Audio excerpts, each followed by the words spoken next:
जय हिंद दोस्तों, मैं शुभम नखाते और आपका स्वागत है आरडी क्लासेस में। हमने एक सब्जेक्ट लिया था इतिहास, और इतिहास को हमने पिछली कक्षा के माध्यम से जानने की कोशिश की थी। पिछली कक्षा में हमने देखा था कि इतिहास को इतिहासकारों ने 3 प्रकार से बांटा है। पहला जो भाग था प्राक ऐतिहासिक काल, दूसरा था आदि ऐतिहासिक काल, तीसरा जो था ऐतिहासिक काल। ऐतिहासिक काल हमने इसको संक्षिप्त में देखे थे। फिर हमने देखे थे कि इतिहास को जानने के बहुत से स्रोत हैं। जैसे पहला 4 प्रकार के स्रोत हैं। एक स्रोत हो गया जिसमें धर्म ग्रंथ। धर्म ग्रंथ के बारे में, धर्म ग्रंथ के जरिए से हम इतिहास के बारे में हम जान सकते हैं। दूसरा जो था ऐतिहासिक ग्रंथ।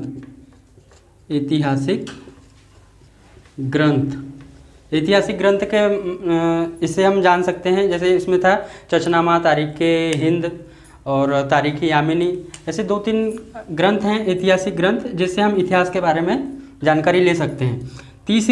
तीसरा जो स्रोत है वो है विदेशियों का विवरण।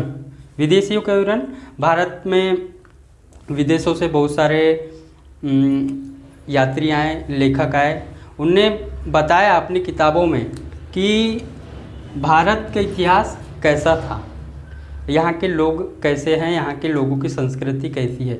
उसमें एक नाम है हेरोडोटस, यूनानी लेखक हैं हेरोडोटस। हेरोडोटस को इतिहास का पिता माना गया है। हेरोडोटस यूनानी लेखक हैं ये। इनकी किताब का नाम है हिस्टेरिका। पिछली कक्षा में जैसे मैंने आपको बताया था, हिस्टेरिका हेरोडोटस की किताब थी और ये इतिहास के पिता माने जाते हैं। चौथा स्रोत जो है पुरातत्व संबंधी साक्ष्य।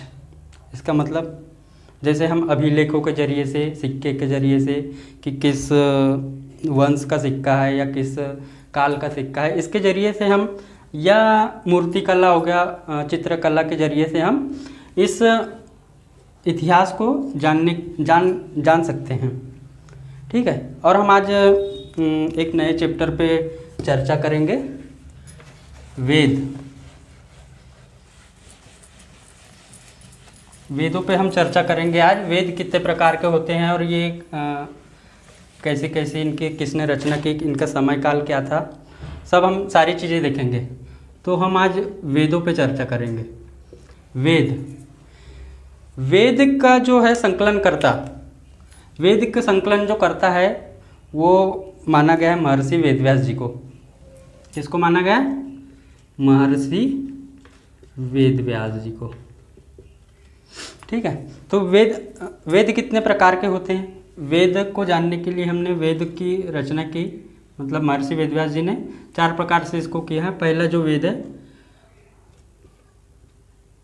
ऋग्वेद, दूसरा है यजुर्वेद, तीसरा है सामवेद,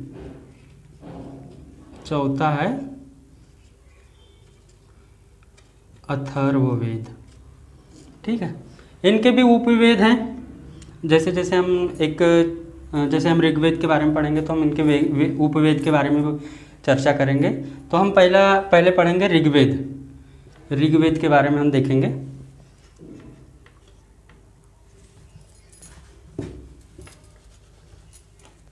ऋग्वेद के बारे में हम देखेंगे। ऋग्वेद क्या है? इसके भी जो संकलन करता है ऋग्वेद के जो संकलन करता है ये भी है महर्षि वेदव्यास जी। महर्षि वेदव्यास जी इनका जो कहना चाहिए रचना स्थल है वो सप्त सिंधु प्रदेश माना गया है। जो इसका जो रचना स्थल माना गया है ऋग्वेद का रचना स्थल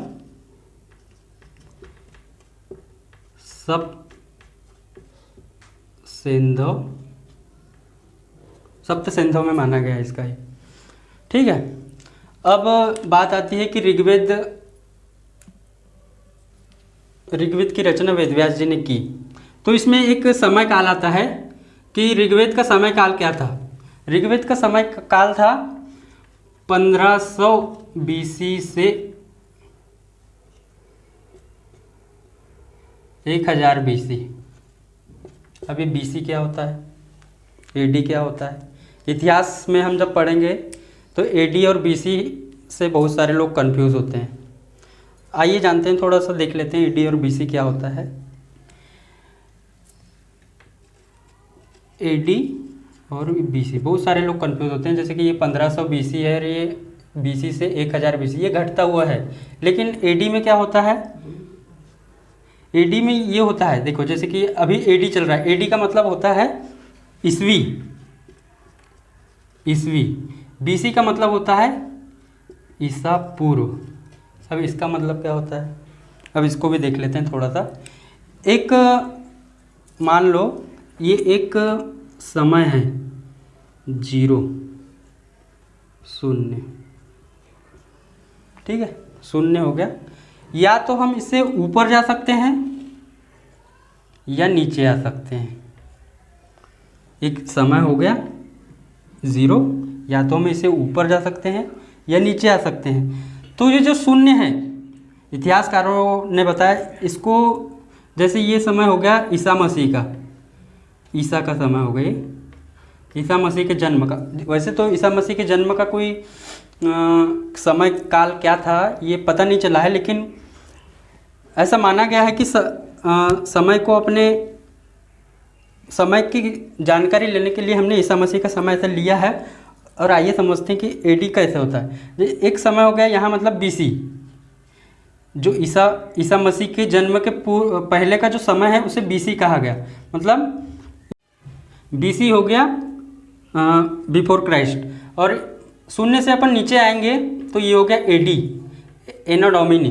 मतलब एक उदाहरण ले लीजिए, जैसे कि मेरा जन्म हुआ है, किसी व्यक्ति का जन्म 600 ईसा पूर्व हुआ है, ईसा पूर्व जन्म हुआ है, तो आज AD में वो कितने वर्ष पुराना है। मतलब अपन बोलेंगे कि वो मैं या कोई दूसरा हो गया, वो 600 ईसा पूर्व पहले जन्म लिया था, तो अपन उसको कितने वर्ष पुराना, मतलब कितने वर्ष का हो गया ऐसे बोलेंगे, कितने वर्ष पुरानी बातें हैं। तो ये जो 600 है और अभी क्या चल रहा है 2021, तो अपन कैसे करेंगे 2021, इसे घटाएंगे, मतलब समय ऐसे आएगा कि ऐसे जाएगा। इसमें ये होता है कि कोई आदमी अगर 600 ईसा पूर्व जन्म लिया है तो वो इसके साथ जुड़ जाएगा, वो उसका समय। अपन बोल सकते हैं कि वह व्यक्ति 2621 वर्ष पहले जन्म लिया था, ठीक है। तो ये हो गया AD, उसने लिया था 600 ईसा पूर्व जन्म, तो आज के समय में हम उसको बोलेंगे कि वो 2621 वर्ष वो पहले का व्यक्ति था वो, ठीक है। अब हम आगे देखेंगे, आपको ये समझ में आया होगा BC AD, ईसा पूर्व और ईस्वी। अभी चल रहा है ईस्वी, और ये जो है ईसा मसीह के जन्म के पहले की बात है ये, ठीक है। तो अब आते हैं हम ऋग्वेद पे। तो ऋग्वेद की, जैसे हमने बताया कि महर्षि वेदव्यास ने इसकी संकलन करता है इसके। तो इसमें ऋग्वेद में 10 मंडल हैं। कितने मंडल हैं? 10 मंडल। ऋग्वेद को पढ़ने के लिए हमारे पास 10 मंडल हैं, ठीक है। मंडल क्या हो गया? मंडल का मतलब ऐसा है कि मतलब एक लेसन के टाइप हो गया, मतलब एक पार्ट हो गया। 10 मंडल हो गए और 1028 सूक्त हो गए, ठीक है।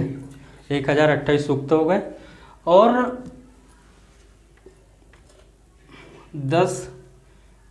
462 मतलब 10,462 जो हो गई इसकी मंत्र हो गई, मतलब ऋचाएँ। जो ऋग्वेद की जो है उसकी ऋचाएँ हो गई, या मंत्र भी कह सकते हैं इसको, ऋचाएँ हो गई। 10 मंडल हो गए, 1028 सूक्त हो गई और 10,462 ऋचाएँ हो गई। अब बात आती है कि ऋचाओं को मतलब जो ऋग्वेद में ऋचाएँ होती हैं उनके पाठकर्ता को क्या कहते हैं? तो ऋचाओं के जो पाठकर्ता को होत्र कहा जाता है। ये जैसे वेद है पूरे, ऋग्वेद, यजुर्वेद, सामवेद, अथर्ववेद, इनके सब के जो है पाठकर्ता अलग अलग नाम से जाने जाते हैं। जैसे ऋग्वेद के होत्र, वो पाठकर्ता हैं होत्र, उनको होत्र कहते हैं। ठीक है। ऋग्वेद का एक उपवेद है धनुर्वेद, धनुर्वेद इसका उपवेद माना गया है। और जो धनुर्वेद के जो संकलन करता है या जो इसने लिखा है वो विश्वामित्र जी ने लिखा है, विश्वामित्र। ठीक है, विश्वामित्र जी ने लिखा है इसको। और इसके बारे में और जानकारी, 10 मंडल होते हैं, 1000। ये पेपर में बहुत सारे एग्जामों में पूछा गया। ये ऋग्वेद बहुत ही इम्पोर्टेंट, और ये पहले का सबसे पहला वेद है ऋग्वेद। और इसमें हम जान सकते हैं, इसमें मंडल 1 से 10 मंडल हैं इसमें। तो इसमें 1 से 10 जो मंडल हैं ये नवीन मंडल के तहत जाना गया, ये इसको नया जोड़ा गया है। ये पहले नहीं थे, लेकिन इसको ऋग्वेद में बाद में जोड़ा गया। ठीक है, ऋग्वेद में बाद में जोड़ा गया है। एक पहला वाला जो ऋग्वेद है, ऋग्वेद का जो पहला मंडल है और जो 10वां मंडल है ये नवीन मंडल है, मतलब इसको बाद में जोड़ा गया। ठीक है, अब इसके जो मंडल में कुछ कुछ बात कही गई है उसको थोड़ी सी जानकारी ले लेते हैं हम। जो इसमें जो तीसरा मंडल है, तीसरा जो मंडल है सूर्य देवता को समर्पित है, सूर्य देवता को समर्पित है। और जो इसका 8वां जो मंडल है, 8वें मंडल में सोम देवता का वर्णन है। 8वें मंडल में किसका वर्णन है? सोम देवता, सोम देवता का वर्णन। और जो 10वां मंडल है, जो नवीन मंडल जो जुड़ा हुआ है, इसमें नया जो मंडल है, पहले 8 मंडल थे और इसमें जो 10वां जो मंडल नया जुड़ा है इसमें है 4 वर्णों के बारे में बताया गया। 4 वर्ण का मतलब ये है कि ब्राह्मण, क्षत्रिय, वैश्य और शूद्र के बारे में बताया गया। इसमें जो 10वां मंडल है इसमें 4 वर्णों के बारे में बताया गया है। समाज को हम 4 वर्णों में कैसे बांटे हैं इसमें बताया गया है। एक है ब्राह्मण, दूसरा है क्षत्रिय, तीसरा है वैश्य, तो चौथा है शूद्र। ठीक है, ये ऋग्वेद